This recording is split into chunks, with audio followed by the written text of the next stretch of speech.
کے اس اجلاس میں ہمارے فاضل ممبران میں جنہوں نے شرکت فرمائی، مفتی محمد اسحاق ساقی الازہری، جناب محمد افضل حیدری جامعۃ المنتظر سے، محترم جناب فتح محمد راشدی صوبائی خطیب محکمہ اوقاف،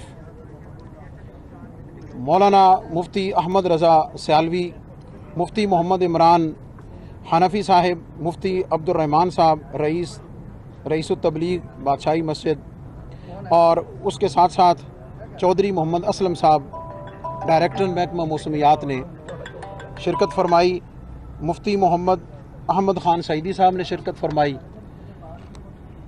اس وقت تک پورے پنجاب سے کسی جگہ سے بھی ہمیں چاند کے نظر آنے کی کوئی شہادت موصول نہیں ہوئی ہے۔ محکمہ موسمیات کی اطلاعات کے مطابق وقت ختم ہوا چاہتا ہے اور مرکزی رویت ہلال کمیٹی کا اجلاس چیئرمین مرکزی رویت ہلال کمیٹی جناب مولانا سید عبد الخبیر آزاد صاحب کی سرپرستی میں اسلام آباد میں جاری ہے۔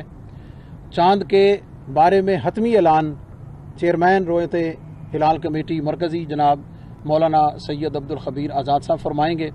میں محکمہ موسمیات کے تمام ممبران، تمام افسران، میڈیا کے تمام حضرات، محکمہ اوقاف کے تمام ذمہ داران اور رویت ہلال کمیٹی کے تمام فاضل ممبران کا اس اجلاس میں شرکت پر شکریہ ادا کرتا ہوں اور دعا کرتا ہوں کہ اللہ تعالیٰ ملک پاکستان کے لیے، عالم اسلام کے لیے آنے والے وقت کو اور آنے والے ایام کو باعث رحمت فرمائے۔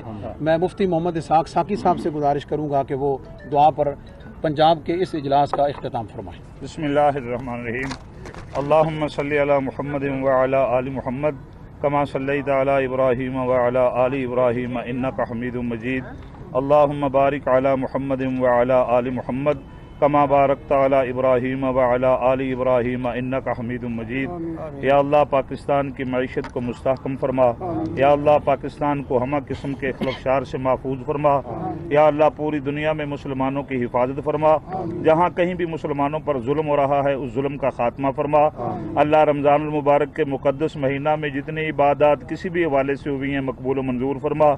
اللہ اس مقدس مہینے میں تو لاکھوں کروڑوں انسانوں کو دوزخ سے آزاد کر کے جنت میں داخل فرمائے گا۔ اللہ ہم سب کو، ہمارے ماں باپ کو شامل فرما۔ وصلی اللہ تعالی علی خیر خلقہ محمد وعلی آلہ وصحبہ اجمعین۔